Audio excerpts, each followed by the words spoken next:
একটু কষ্ট হয়ে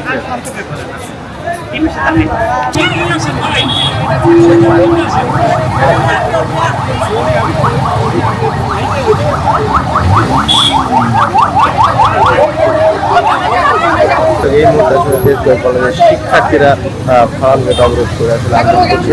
আমরা দেখার চেষ্টা করছি সকল ধরনের যানবাহন আসলে চলাচল বন্ধ রয়েছে এবং আমরা দেখানোর চেষ্টা করছি এই মুহূর্তে আসলে বিজয় শহরে যে চত্বর সেখান থেকে আগত যে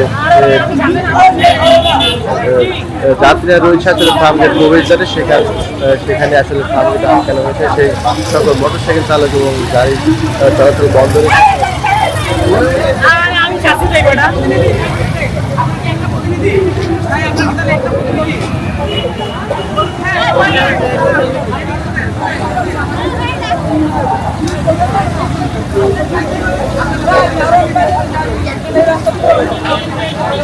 দেখতে পাচ্ছেন এই মুহূর্তে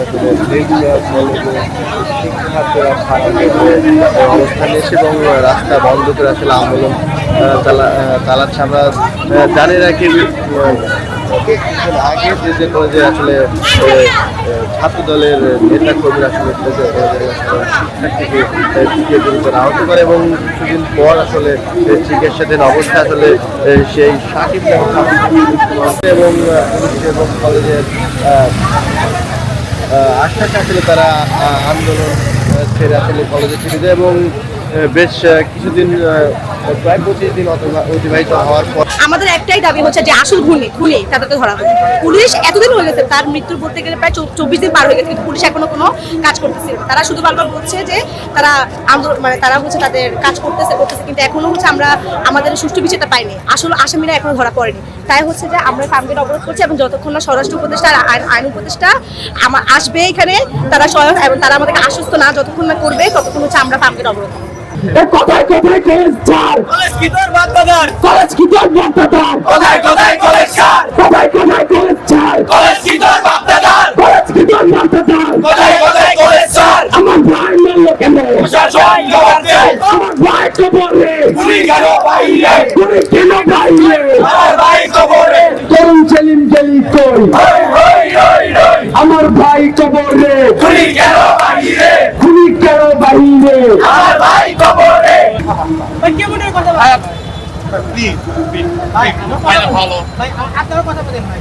আমি যদি আপনারা সাইড দিই ভাই এ বলো সাইড দিলেন নাকি আপনারা, কারণ আমি এর কি জবাব দিব, আমি এর কি জবাব দিব ভাই। এর আমি আধা ঘন্টা ধরে আটকে রেখেছি, আধা ঘন্টা ধরে আটকে রেখেছি আমি।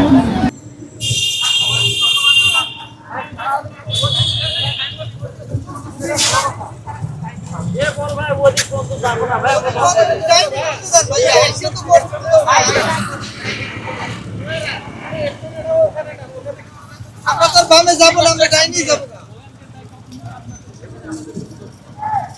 আপনারা কিছু বলেন নাই জনগণ ডাইনি যাই কি আমরা তো বামে যাই। উস্তাদ চারদিকে